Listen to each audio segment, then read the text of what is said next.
तो सबसे पहला स्कैम जो आप लोगों के साथ हो सकता है जब आप जनवरी इंटेक के अंदर आओगे, ऑनलाइन जॉब के चक्करों के अंदर आपने बिल्कुल भी नहीं आना। आपको एडवांस पेमेंट किसी को भी पे नहीं करनी, बेशक।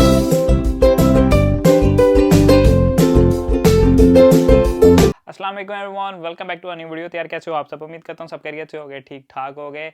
तो यार जनवरी इंटेक आने वाला है, बहुत सारे स्टूडेंट्स इंशाल्लाह जनवरी इंटेक के अंदर आएंगे और जब यहाँ पर आ जाते हैं तो ऑब्वियसली उनके माइंड के अंदर बहुत ज़्यादा क्वेश्चंस होते हैं कि हमें ये चीज़ कैसे अप्लाई करनी है, जॉब कैसे फाइंड आउट करनी है, यूनिवर्सिटी कैसे जाना है, आना है। उसके लिए तो मेरा चैनल बना है, लेकिन जैसे ही वो यहाँ पर आते हैं तो एक और चीज़ उनके साथ होती है जो कि होते हैं स्कैम्स। अब स्कैम्स यहाँ पर डिफरेंट किस्म के होते हैं। आप लोग ये सोच के आ रहे होंगे कि यार हम लोग यूके जा रहे हैं, सेफर सिटी है, यहाँ पर कुछ भी नहीं होता। तो भाई यहाँ पर भी बहुत ज़्यादा डिफरेंट चीज़ें होती हैं, लेकिन यहाँ की जो गवर्नमेंट है ना, वो न्यूज़ जो है वो ऐसे ही गलत मलत बहुत ज़्यादा नहीं बताती, सिर्फ टू द पॉइंट जो है वो बातें बताती है। ये चीज़ें नहीं बताती कि यार यहाँ पर आज ऐसे स्कैम हो गया, यहाँ पर ये ऐसे हो गया। पाकिस्तान इंडिया में बहुत ज़्यादा होता है कि बताते हैं कि यार आज फलाना को 5 लाख का चूना लग गया, आज फलाना को 10 लाख का चूना लग गया, घर चोरी हो गई। तो यहाँ पर ऐसी चीज़ें बिल्कुल नहीं होती। तो मैंने सोचा एक डिटेल वीडियो बनाता हूँ जिसके अंदर जनवरी टेक के अंदर जो स्टूडेंट्स आ रहे हैं वो इस चीज़ के अंदर अपने आप को सेफ रख सकें कि उनको किसी तरीके का चूना ना लग सके। तो सबसे पहला स्कैम जो आप लोगों के साथ हो सकता है जब आप जनवरी टेक के अंदर आओगे, वो ये है कि आप लोग सबसे पहले आके क्या फाइंड करते हो? जॉब।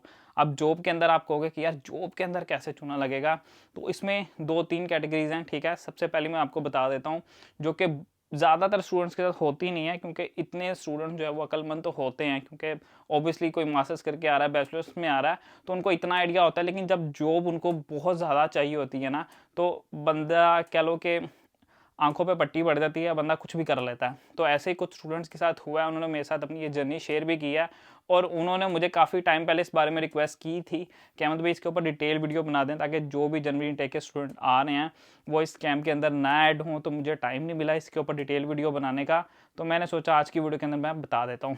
अब होता क्या है कि जब आप लोग जॉब सप्लाई करते हो तो आपका डाटा बहुत जगहों पर स्प्रेड हो जाता है। अब उसमें एक चीज़ क्या होती है कि आप लोगों को जो ऑनलाइन प्लेटफॉर्म वाले होते हैं ना, वो भी रीच करते हैं, वो आपको रीच करते हैं। मैंने भी कल ही अपनी फेसबुक खोली तो उसके अंदर मुझे भी नोटिफिकेशन आया हुआ था कि भाई आपको ऑनलाइन हम जॉब देंगे। मैं वो सारी जो है ना स्क्रीनशॉट आप लोगों को दिखा दूंगा। खैर मैंने तो उनको रिप्लाई नहीं किया और ना ही मैं आपको रिकमेंड करूंगा कि आप लोग अप्लाई करो। ना अप्लाई करो, ना उनसे बात करो, वो आप लोगों को ना वो फंसा ही लेते हैं जॉब देने के झांसे के अंदर। अब हुआ ये, एक किस्सा मैं आपको सुनाता हूँ, ठीक है, ताकि उससे आपको आइडिया मिल जाए। अभी वो ऐसे होता है कि आपको ऑनलाइन प्लेटफॉर्म से लोग रीच करते हैं, वो कहते हैं कि हम आपको जॉब देंगे, हम आपको कमीशन बेस्ड जो है ना जॉब देंगे। आप लोगों को क्या करना है, यहाँ पर आके अपने पैसे स्पेंड करने हैं। आप लोगों को यहाँ पर आके जो है ना चीज़ें बाय करनी है अमेजोन से, ईबे से, और आप लोगों को हम कैशबैक वापस करते जाएंगे और आप लोगों को जो है ना आपके पैसे भी थोड़ी देर में रिटर्न हो जाएंगे। तो एक सिस्टर थी, उन्होंने मुझे स्पेशल रिक्वेस्ट भी की थी। अब उन्होंने क्या किया, पहले 50 पाउंड उन्होंने स्पेंड किए, फिर उन बंदों ने कहा जी आपको और लिमिट लगानी पड़ेगी, उन्होंने 100 पाउंड स्पेंड किए। उन्होंने कहा जी कैश बैक भी आपको साथ मिलता जाएगा, यानी आपके पैसे तो आपको रिटर्न आएंगे, ऊपर भी आपको पैसे आते जाएंगे, तो आपकी अर्निंग चलती जाएगी। अब उन्होंने पहले 50 पाउंड लगाए, फिर 200 पाउंड लगाए, फिर 100 पाउंड लगाए और लास्ट में उन्होंने कहा जी मेरी हो गई बस। फिर उन्होंने अपने हस्बैंड के साथ बात की, उन्होंने कहा यार मेरे साथ ऐसे ऐसे हुआ है। तो हस्बैंड ने कहा जी देख लो आपके साथ हुआ है, आपको जो ठीक लगता है आप करो, अगर आपको लगता है कि शायद आपको पैसे रिटर्न हो जाएंगे तो आप कंटिन्यू करो, वरना आप कंटिन्यू ना करो। तो उन्होंने क्या किया, दोबारा से एक परचेज़ की 500 पाउंड की, तकरीबन 900 से 1000 पाउंड का उनको चूना लग गया। तो फिर उन्होंने कहा कि भाई बस मेरी होगी बस। आगे कंप्लेंट्स की, बैंक को उन्होंने रिक्वेस्ट की जी मेरे पैसे रिफ़ंड कर दो, लेकिन उन्होंने गोलमाल ही ऐसा किया कि भाई उनके पैसे बिल्कुल वेस्ट हो गए और बाद में ओबियसली रोने के अलावा उनके पास कुछ बचा नहीं। तो उन्होंने मुझे बाद में रिक्वेस्ट की कि यार आप जो नए स्टूडेंट्स आ रहे हैं उनको कम से कम ये चीज़ें बताओ ताकि उनके साथ ऐसा स्कैम ना हो सके। तो भाई ऑनलाइन जॉब के चक्करों के अंदर आपने बिल्कुल भी नहीं आना, वरना आपके साथ लाजमी कोई ना कोई तरीके का स्कैम हो जाएगा। दूसरा, आपके साथ कुछ ऐसा होगा कि आप लोग किसी भी एक्सपीरियंस के बगैर यहाँ पर आते हो और आप लोग कहते हो कि जी हमें जॉब चाहिए, और मोस्ट प्रोबेबली आप किसी देसी बंदे को टकर जाते हो, किसी की शॉप पे चले जाते हो और वो बंदा आपको कहता है जी आपको ट्रेनिंग लेनी पड़ेगी, आप ट्रेनिंग लोगे आपको काम आएगा, उसके बाद जो है ना वो मैं आप लोगों को जॉब दूंगा। तो वो कम से कम आपको 2 से 3 हफ्ते अपने पास रखता है, आपसे प्रॉपर काम लेता है। काम लेने के बाद एट द एंड वो आपको कहता है कि भाई सॉरी आपको काम नहीं आया, या हमने कोई और बंदा रख लिया, या हमें भी ज़रूरत नहीं है, काम डाउन हो गया। दैट्स इट, आप कुछ भी नहीं कर सकते, ठीक है। और मोस्ट प्रोबेबली आप लोग कैश इन हैंड की जॉब के लिए ही इस मामले में फंसते हो, क्योंकि जब एनआई की जॉब होती है तो वो सब कुछ गवर्नमेंट के सामने होता है, आप लोग कंप्लेन कर सकते हो, थक करके आपको पैसे पहुंचेंगे। लेकिन जब आप जाते हो कैश इन हैंड के चक्कर में, तब आपके साथ ये चीज़ें बहुत ज़्यादा आती हैं।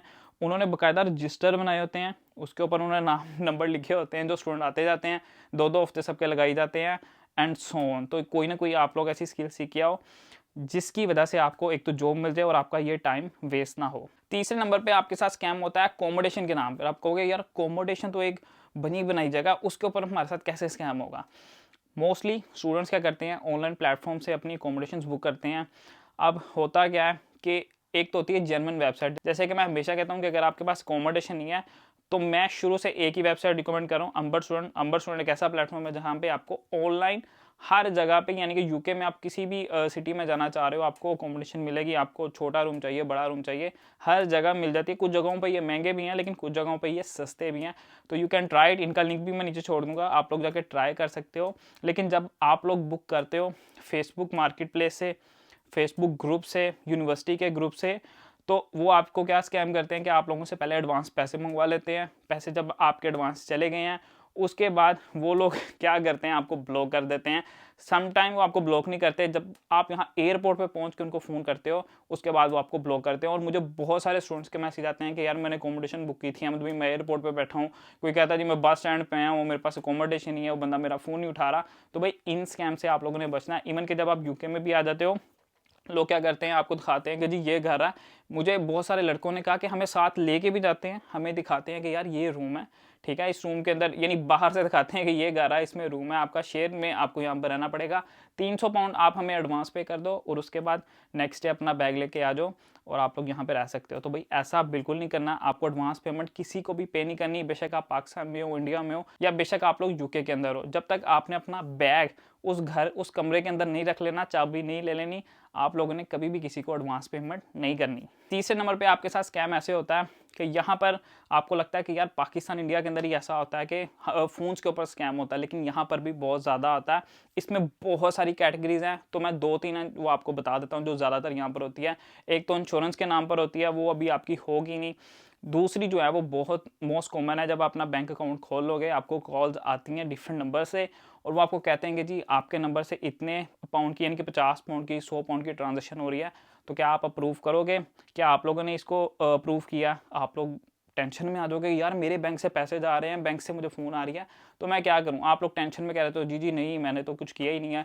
तो वो आपको कहते हैं अगर आपने नहीं किया तो प्रेस 3 कर दें, प्रेस 2 कर दें, और जैसे ही आप लोग प्रेस करते हो आपकी सारी इन्फॉर्मेशन, सारी बैंक की डिटेल्स उनके पास चली जाती हैं और आपके बैंक से सारे पैसे साफ। तो ऐसी गलती आप लोगों ने बिल्कुल नहीं करनी। थोड़ा सा फोकस रहना, आपके बैंक के अंदर से कभी भी पैसे जाएंगे नहीं, ना ही बैंक कभी भी ऐसे फ़ोन करता। हाँ, ट्रांजेक्शन बहुत ज़्यादा बड़ी हो फिर वो आपको फ़ोन कर सकते हैं, ठीक है, इंक्वायरी करेंगे कि आप लोग इतने पैसे क्यों भेज रहे हो, ये वो, लेकिन कभी भी लोकली आपको इतनी सी अमाउंट के लिए कभी भी बैंक कॉल नहीं करेगा। तो ये आप लोगों ने ख्याल रखना है कि आप लोगों ने कभी भी ऐसे कॉल अटेंड कर लिया तो कर लिया, ठीक है। मुझे तो कभी भी किसी आउटर सिटी से आती है, ज़्यादातर लिखा आता है वेल्स, एडनबर्ग, इस तरह के एरिया से जब भी कॉल आती है मैं कभी कॉल उठाता ही नहीं हूँ अब तो। Last but not the least, यहाँ पर ना रोड्स के ऊपर भी आपके साथ स्कैम हो जाता है। उसकी भी 2 टाइप्स में आपको बता देता हूँ। रास्ते में जाते हुए एक बार ना मैं भी काफ़ी परेशान था, मुझे एक बंदा टकर गया, मुझे नहीं कंफर्म कि वो पाकिस्तान था या इंडियन था वो, इसी बंगाली वगैरह नहीं था, पाकिस्तान इंडिया था। तो उसने ना वो नजूमी बना हुआ था एक तरह से ना, मुझे रोड पे रोक के उसने मुझे बताया कि जी तुम फलाना जगह से हो, ये है वो है, कुछ उसके तुक्के गलत भी लग रहे थे लेकिन बहुत से उसके ठीक भी लग रहे थे। और आप लोग भी स्ट्रेस आउट होते हैं, आप कहते हो हाँ यार ये ठीक कह रहा है, ये ऐसे है, ये वैसे है। तो वो बाद में कहता है जी मैं आपके लिए दुआ करूंगा, आप मुझे 200 पाउंड दो, 100 पाउंड दो, जो भी आप खुशी से देना चाहते हो। इवन के मैंने उसको बटवा दिखा दिया कि भाई मेरे पास कोई पैसा नहीं है, क्योंकि यहाँ पर कैश रखता ही कोई नहीं है, बैंक में सारा कुछ होता है। तो वो मुझे कहे जी आओ वहाँ पर ना पैसे निकालने की मशीन है, पैसे निकालते हैं। मैंने कहा भाई मेरी सामने जॉब है, मैनू जान दे, तेरी मेहरबानी है। तो ये ऐसे ड्रामे यहाँ पर बहुत ज़्यादा आते हैं, तो इनका आप लोगों ने ख्याल रखना है। लोग पे भी कर देते हैं कि भाई मेरे लिए दुआ करो, ये वो। तो ऐसे ही कोई टॉपिक ड्रामे के अंदर आप लोगों को आने की ज़रूरत नहीं है। उसके बाद रोड के ऊपर मुझे याद है एक बार एक बंदा रुका, मर्सिडीज़ के अंदर बैठा, मुझे कहता कि यार वो ना थोड़ा अरबी टाइप था, मुझे कहे कि यार बड़ा मसला हो गया है, इंग्लिश में बात कर रहा था। वो कहता पूरी प्रॉपर उसने ना एक कार के अंदर स्टैंड रखा हुआ है, मुझे दिखा रहा है कि मेरी वाइफ हॉस्पिटल के अंदर है, मेरा कार्ड ब्लॉक हो गया, मुझे ना सिर्फ पेट्रोल के पैसे दे दो, 50 पाउंड 100 पाउंड जितने भी है दे दो, तो मुझे ना फलाना एरिया के अंदर जाना, बस मुझे पेट्रोल चाहिए ये वो। तो ऐसे ड्रामे आपको रोड्स पर भी बहुत ज़्यादा मिलेंगे। तो इन चीज़ों से आप लोग, और भी बहुत सी किस्म की ये चीज़ें हैं, लेकिन जो छोटी मोटी यहाँ पर रोज़ रोज़ होती रहती हैं ना, और ख़ास तौर पे यहाँ पर हाथ से फ़ोन बहुत ज़्यादा चोरी होता है। तो भाई हाथ में इस तरह पोला सा फ़ोन पकड़ के आप लोगों ने नहीं चलना। आप उसको अगर चल रहे हो तो ध्यान रखो पहले तो, क्योंकि यहाँ पर फुल लोगों ने कपड़े पहने होते हैं ब्लैक, साइकिल पे आते हैं, ई बाइक्स पे आते हैं, छीनते हैं। ये किसी स्कैम में तो नहीं आता है, चोरी में आता है, लेकिन स्टिल मैंने कहा आप लोगों को ये भी बता देता हूँ। तो उम्मीद करता हूँ थोड़ा सा आप लोगों को आइडिया होगा कि यार यहाँ पर भी बहुत किस्म के स्कैम्स होते हैं। इवन मेरे ख्याल में तो पाकिस्तान इंडिया से ज़्यादा स्कैम यहाँ पर होते हैं। तो बी केयरफुल। उम्मीद करता हूँ आज की वीडियो से आप लोगों को कुछ लेसन मिला होगा। अगर वीडियो अच्छी लगी है तो वीडियो कर देना लाइक, चैनल पर नहीं हो तो चैनल को कर लेना सब्सक्राइब। मिलते हैं इंशाल्लाह नेक्स्ट वीडियो में। अल्लाह हाफिज़।